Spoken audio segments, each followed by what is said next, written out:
Aos Hebreus, Oivrim, capítulo 1. Educare. Este livro, pela linguagem, fica claro que também é de autoria de Paulo, e não de Apolo, Silas, Barnabé, Priscila e tantos outros que chegam a dizer. Está claro, está explícito. Tem teólogos eruditos que dizem, não, porque a construção, a forma que ele abrange o Velho Testamento, é só quem nunca leu, é quem não ama as palavras. Porque o erudito, que é o que significa erudito, aquele que ama de fato as palavras, ele percebe claramente que é Paulo quem escreveu. Clemente, um dos primeiros fráteres, depois de todos os que conhecemos, ainda no primeiro século, citou este livro de Hebreus em 95 depois de Cristo, provando sua legitimidade e autenticidade. Só para vocês verem que esse livro não foi acrescido depois, que alguém pode dizer, Hebreus foi colocado depois pela Igreja Católica. Sim, foi compilado depois, mas era um livro já conhecido da Eclésia e respeitado como carta de Paulo. Esse livro foi escrito entre 62 a 65 depois de Cristo, portanto também é uma das últimas cartas, últimos livros, epístolas de Paulo.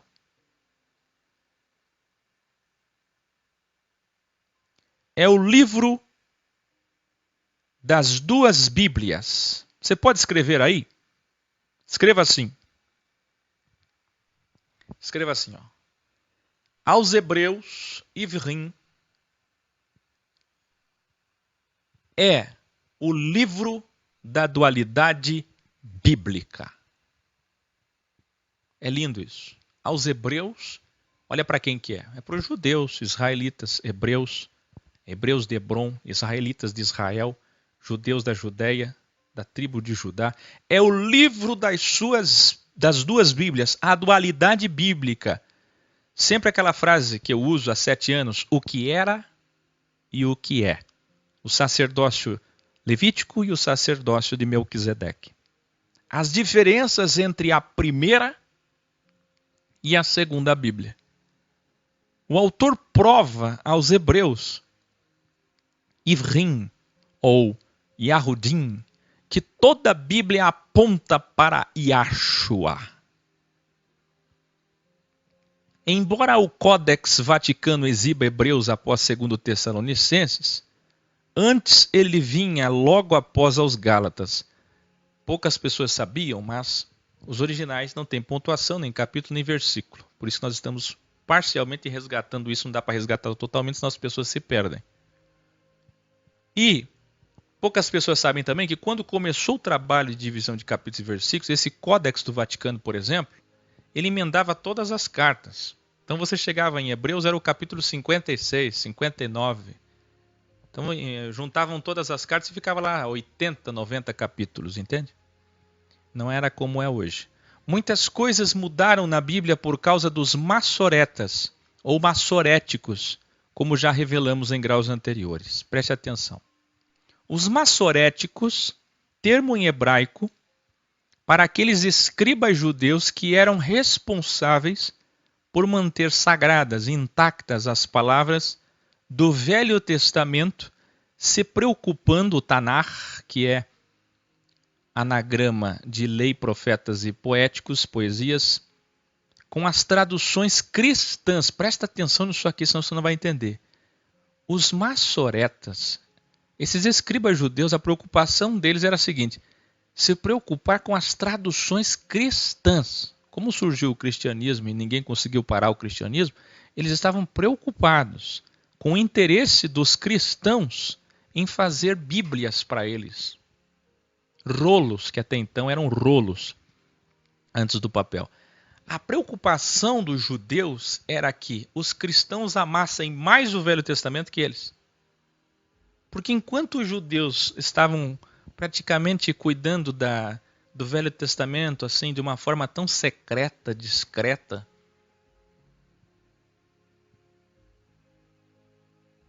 os cristãos chegaram e começaram a propagar essas mensagens.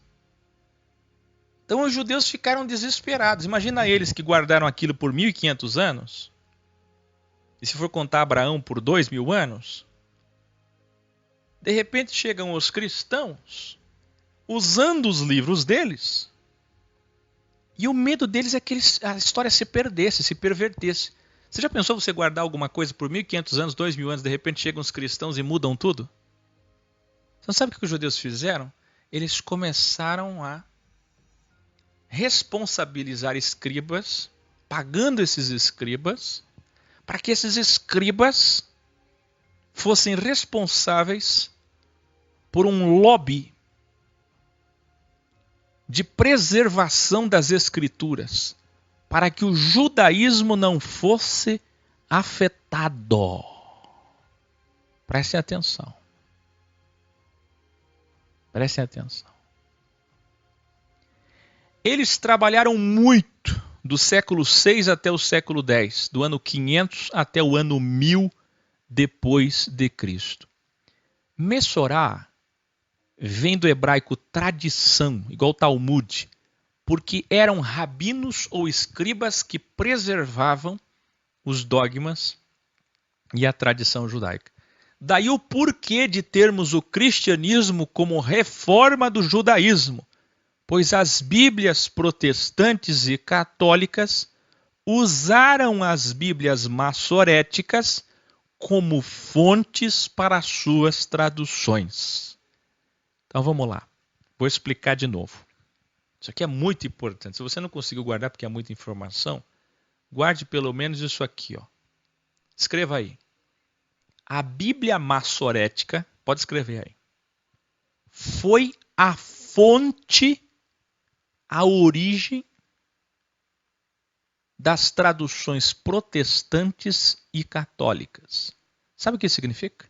Que famílias judaicas que mantinham os textos para o judaísmo, beneficiando o judaísmo, deixaram originais, deixaram suas Bíblias massoréticas, que foram a inspiração para os evangélicos, protestantes, católicos, que era tudo que o judaísmo queria. Tudo que o judaísmo queria é que os cristãos usassem seus textos, suas fontes massoréticas, para que assim o cristianismo fosse um puxadinho do judaísmo. Uma casa judaica reformada. Uma filha. Por isso que eu digo vó judaica, mãe católica e filha protestante. Quem entendeu? Isso é muito importante de enxergar do porquê que a gente faz esse trabalho da Bíblia e do grande perigo de abrir a Bíblia com ego. Paulo inicia. Durante 4.000 anos, o Criador falou muitas vezes e de várias maneiras aos que vieram antes de nós. Nos últimos 1.500 anos desde Moisés, falou com as gerações passadas por meio dos profetas que denunciavam a corrupção sistêmica religiosa, que alertava o povo, que mostrava o caminho e que apontavam para a vinda do Machia, que é Jesus Cristo. Mas agora, o Criador que fez o universo se fez filho, porque pai significa gerador, criador, plasmador. Filho significa gerado, é metáfora. E não trindade. E este homem se tornou herdeiro de todas as coisas. Como é que pode Deus se tornar herdeiro daquilo que ele mesmo tem? Porque é só metáfora. São manifestações. Por isso que está no título aí do grau, Jesus, o avatar do Criador. Você já vai entender. Este homem, o Filho, como chamamos em metáfora, em alegoria, é o avatar. O que é avatar? Avatar, no hinduísmo, é o encarne do Ser Supremo. É a capacidade de uma divindade ou a divindade encarnar em alguma coisa. Ora, a teologia fala isso. Então, portanto, não é o hinduísmo só. A teologia fala sobre Emmanuel, sobre Yah, de aleluia, Shua, o Yah que veio salvar. A teologia fala sobre teofania, sobre angelofania, sobre epifania. E é isso que Jesus é. Então não seja tolo. Aprenda. Este homem, o filho, como chamamos em metáfora, o Filhos Dei, é o avatar, é a encarnação do Criador. É o holograma. Lembra do grau Jesus, o holograma do Pai? Por que holograma? Porque na tua Bíblia está escrito a luz que projeta tudo. O que é uma luz que projeta tudo? Um holograma, mas um holograma de matéria. 6 elétrons, 6 prótons, 6 nêutrons.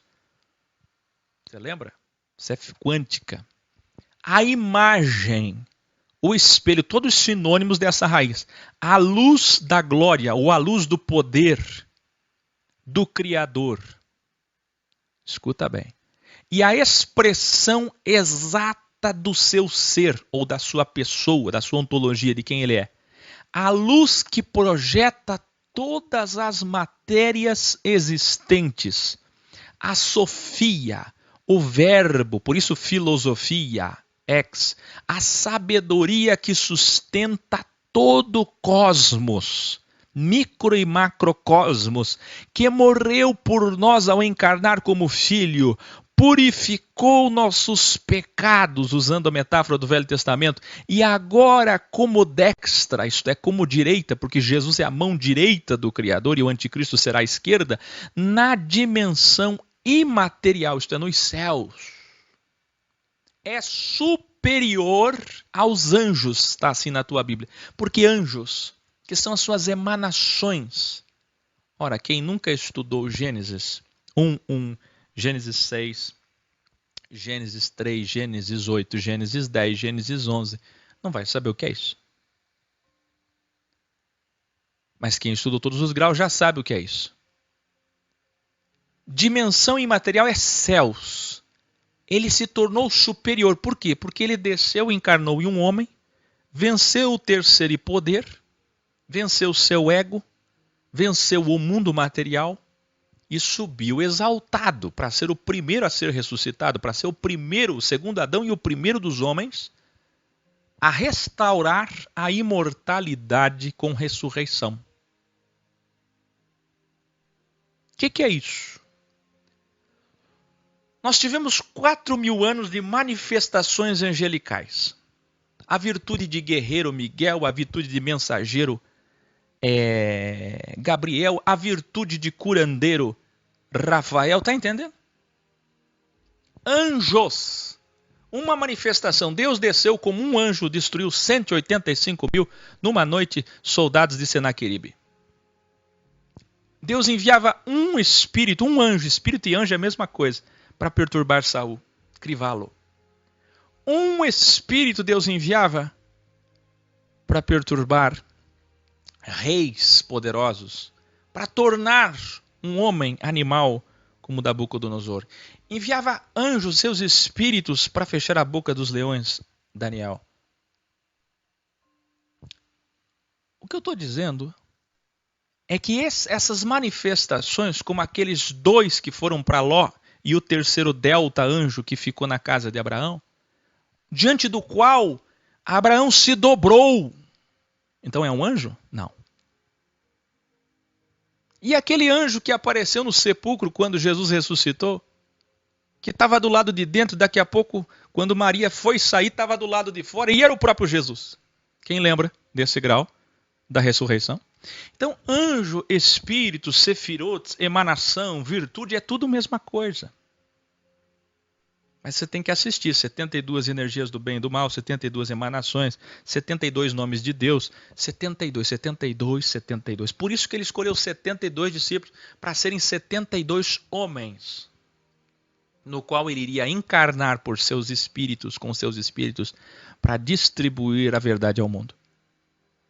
Então, este homem, que é Deus, Emanuel, quando venceu o mundo e voltou, passou a ser superior a todas as outras aparições e manifestações de antes. Você lembra, nós vamos ler em Judas original, Miguel disputando o corpo de Moisés? Metáfora. Pois essa disputa, ou daquele anjo da morte que desceu sobre o Egito para ferir os primogênitos, quem lembra? Deus mata ou não mata? Tudo isso é muito pequeno diante deste novo anjo, Jesus Cristo. Deste arcanjo, Jesus Cristo. Que não é Miguel, não é Rafael, não é Gabriel. É a maior manifestação angelical, o maior espírito feito carne. Está entendendo? A maior emanação feito carne. Por isso que está escrito aí, se tornou superior a todas as 72 emanações, porque só essa veio salvar. A maior epifania, a maior teofania. Isso aí, o Claudinei lembrou muito bem o anjo que lutou com Jacó. E lutou contra quem? Contra Deus. Quem que era o anjo? Deus. É a manifestação. As pessoas não aprendem, acham que o céu é cheio de anjinhos por causa do desenho da Idade Média. Teofania. E o seu nome agora também, nome representa autoridade. Tem mais autoridade do que todos os outros nomes, mais do que Miguel, Rafael, todas as derivações do tetragrama. São 72 derivações do tetragrama que vocês viram nos graus antes do 145. O tetragrama, YH, WH, transliterado. Aí são 72 derivações de nomes de emanações. O nome de Jesus, Yahshua, que também vem do tetragrama, é o maior nome, o mais poderoso nome com a maior autoridade do que todos os outros nomes de manifestações angelicais. Entendeu isso? Olha só o que é que Paulo vai fazer. O Salmo 2, versículo 7, nos diz, ele só disse o Salmo, eu coloquei o número aqui porque hoje nós temos a subdivisão em números. Abre aspas. Tu és o meu filho. Hoje te gerei. E em 2 Samuel 7,14, olha só o que é que Paulo vai citar aqui. Pouca gente sabe disso aqui. Quem é do tempo do dessistematizando, desteologizando, reconsiderando odre e cristianismo pagão de Frank Viola? Quem aqui é do tempo de 2012 com Akel?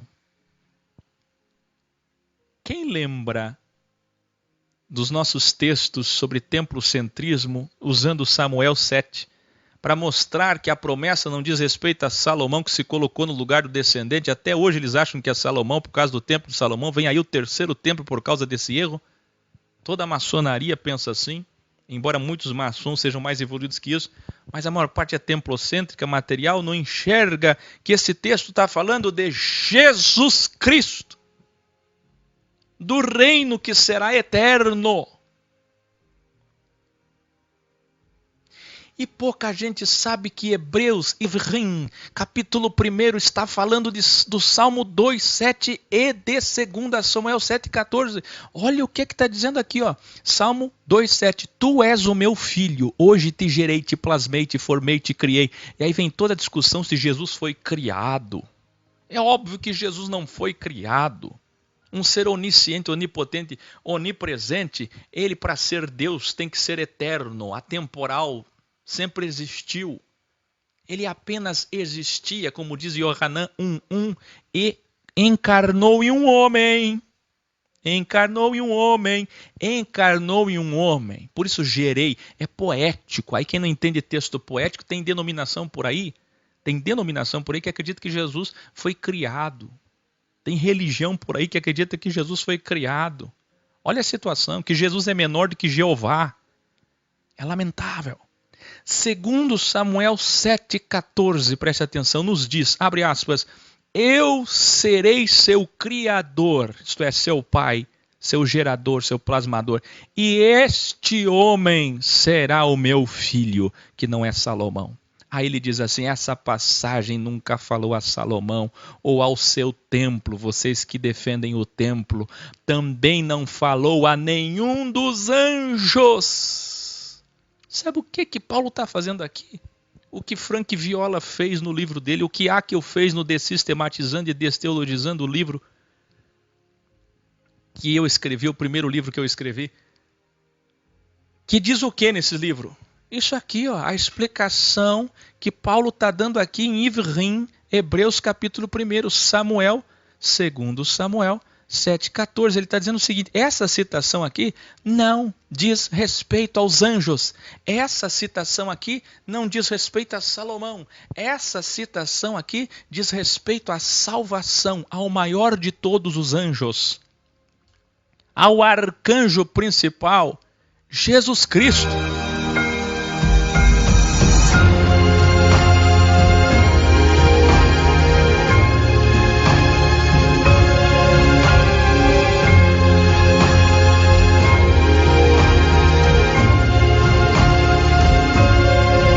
Que coisa, não? Que lindo isso. Aí ele continua. Também encontramos na primeira Bíblia, em Deuteronômio Devarim 32:43, abre aspas, todas as manifestações de sefirotes angelicais, emanações do Criador, o adorarão, pois ele será superior. Ora, se você pegar e interpretar literalmente, não entende metáfora, linguagem figurada, você vai achar que Jesus foi criado. E foi criado? Sim, a matéria sim. O bebezinho, a inseminação celestial, no ventre e no útero de Maria, sim. Quem está entendendo? Então, como é que você interpreta isso aqui? Todas as manifestações angelicais vão adorar a ele. Aí um monte de gente imaginando Jesus voltando na assunção aos céus, voltando da terra, chegando nos céus. E os anjos todos adorando ele, se dobrando diante dele. Ó, Rei dos Reis, ele voltou. Aí citam até o Salmo 24. Quem é esse que está entrando aí? Jesus Cristo. Ele é maior agora, ele é honrado. Até então ele era importante, mas não tão importante. Agora, vem cá, Jeová chama ele. Agora eu vou te honrar. Tudo isso é pueril, infantil, você não aprendeu a verdade. É o que a teologia diz para colocar debaixo do tapete a dualidade. Então o que está dizendo aqui? Todas as manifestações angelicais o adorarão, sabe o que é isso? É no sentido metafórico de dizer o seguinte, vão se prostrar, não vão ser nada, porque aquilo que adora é inferior, está de joelho. O que ele está querendo dizer é o seguinte, como é que ele começou o capítulo? Deus falou muitas vezes através dos anjos durante muito tempo, mas agora falou através do próprio Filho. Em outras palavras, antes nós já tínhamos manifestações que condenavam o erro do homem, mas agora Jesus é a própria manifestação dele em carne. Não é um anjo que vem, que vai e que deixa Saul 3 dias nu, profetizando em terra, só de cueca. Você sabia? Só com paninho amarrado nos órgãos sexuais. No órgão sexual, na genitália, cobrindo a genitália no chão. 3 dias profetizando, você não sabia disso? O anjo desceu, pegou Davi, fez a mesma coisa, deixou ele nu, dançando em volta da arca. Não, agora é uma manifestação definitiva. É a última chance aos homens, é a graça. Por isso que ele está dizendo assim, tudo aquilo que foi manifestação que vocês consideram antes, não é nada. Essas manifestações vão adorar essa manifestação, a manifestação. As outras ficam de joelho diante dessa grande manifestação que se chama Jesus Cristo. E isso eu falo para judeu messiânico, nazareno, ortodoxo. Essa carta é para eles. E é para vocês igrejados, desigrejados, que são uma vergonha que ficam caindo na mentira, na falácia dos judeus, acreditando em Jota, nome Yalhul, Yalhul, com ditongo, sem ditongo. Vocês, que vergonha. Pessoas que até inclusive estão desacreditando de Jesus, é impressionante. Mas enfim, é como Paulo disse, quem é da verdade chegará lá. Aí ele diz, também nos Salmos, aqui ele cita o 104, versículo 4, encontramos, abre aspas, as suas manifestações angelicais são como ventos, e os seus servos são como relâmpagos ou labaredas de fogo. É como ele faz. Aspas.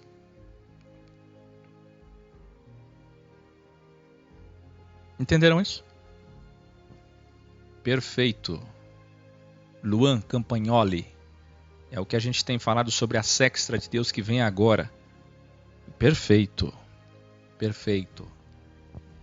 Um espírito veio atormentar Saul. Um espírito virá atormentar a terra. Vocês entenderam, né?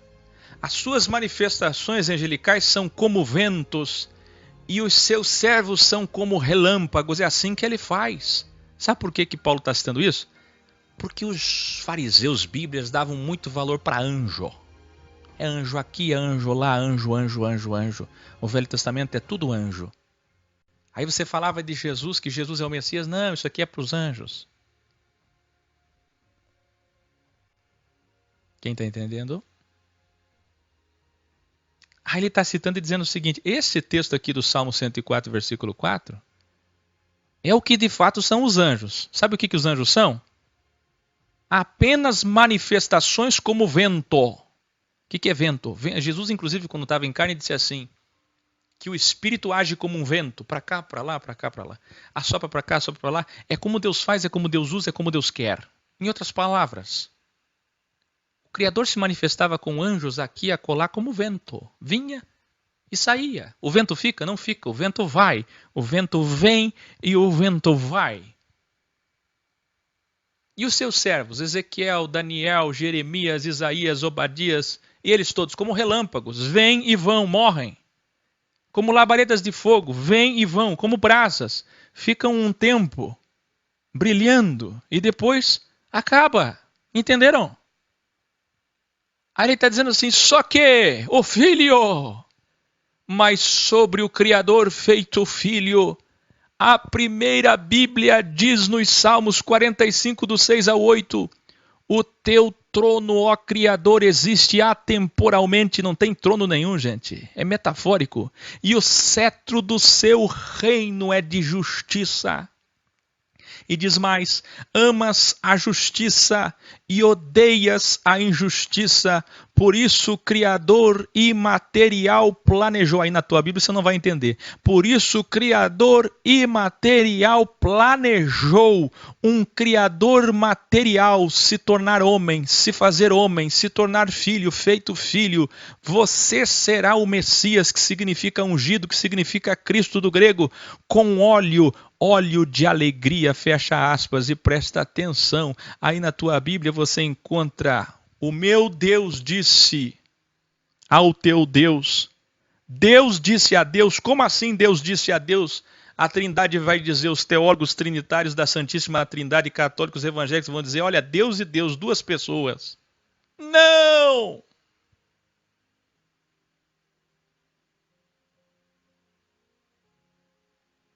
Deus é Errad, único. Ele é espírito, ele é um ser que se manifestou num avatar Jesus. Jesus é apenas uma manifestação do Criador para a salvação dos homens. Depois ele receberá um novo nome, você nunca leu? E ele deixará de existir depois que ele reinar conosco, de que ele fizer justiça, ele voltará a ser o que ele é, o Espírito, a luz. Você não terá Jesus andando com você para sempre. Jesus ficará contigo até fazer justiça. Você verá Jesus. A imagem que ele teve na terra, você vai abraçar ele, comer com ele, andar com ele. Você verá ele julgando mortos e vivos.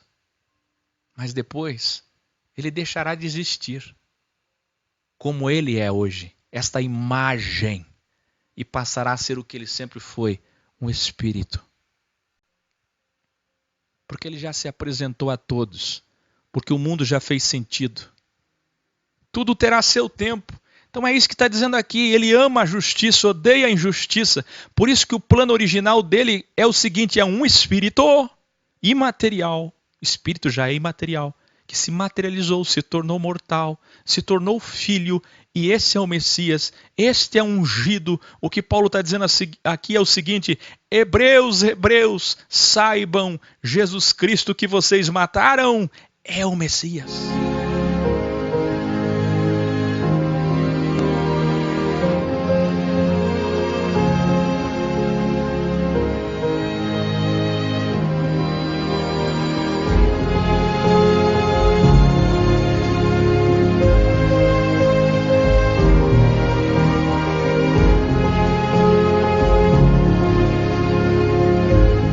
Já em outro salmo, que é o 102, do 25 ao 27, diz: no Gênesis, no Bereshit, no início, no princípio, criou toda a matéria. Tua Bíblia diz terra. E aí os terraplanistas acham que é fundamento, interpretam tudo no literal.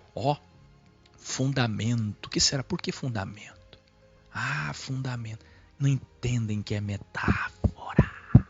É a mesma coisa que ler dragão no Apocalipse e imaginar uma serpente alada. É metáfora. Criou toda a matéria, isto é terra. Aí diz os céus, isto é imatéria. Tudo que não podemos ver, mas existe, nem tocar. Tudo, matéria e imatéria, é obra das tuas mãos. Fecha aspas. E diz ainda, abre aspas, toda a matéria passa e vai. Salomão com seu cetro de ouro dizendo, vaidade. Mas o Criador feito filho é atemporal, é eterno. Sabe o que é isso? Paulo estava querendo dizer o seguinte, tudo vai passar. Tudo, toda a matéria, ele diz em seguida, envelhece como roupa. A roupa envelhece. Aí ele diz, toda a matéria será transformada, alquimizada, transmutada, como uma roupa sendo transformada, como uma roupa sendo trocada. Sabe como é que o Criador vai fazer quando ele vier no seu reino? Ele vai arrancar essa crosta terrestre, essa ígnea, logo abaixo, todas as rochas superficiais e sedimentares, e vai trocar como se fosse uma roupa. Ele vai arrancar a roupa da terra e vai trocar a roupa da terra. Está entendendo? Isso aqui é metáfora. Toda a matéria será transformada como uma roupa sendo trocada, mas tu, ó Criador feito homem, Jesus, Yahshua, é atemporal, é eterno, é para sempre. A Sofia nunca envelhece. Outra passagem da primeira Bíblia que os rabinos até hoje não entendem, Paulo diz, e hoje pastores e padres não entendem, é o Salmo 110, que diz, abre aspas, senta aqui como a minha destra direita e fique aqui até que eu destrua seus inimigos, fazendo deles um banco de ouro, um escabelo, um estrado dos reis. O primeiro rei a ter um escabelo, um descanso para os seus pés foi Salomão. Ele tinha um banquinho para colocar e descansar os seus pés, colocar os seus pés feito de ouro.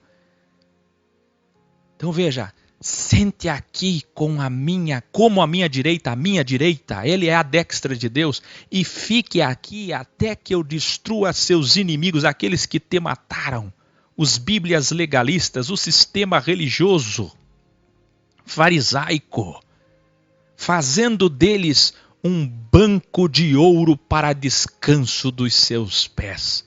Sabe o que é que Deus vai fazer com o sistema religioso que matou ele? Vai transformar eles, vai alquimizar eles num banco para descanso dos seus pés.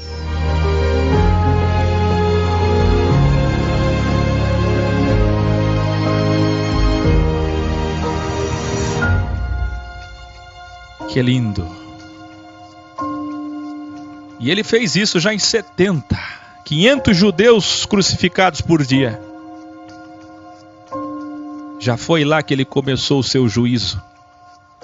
Anos depois dessas palavras de Paulo.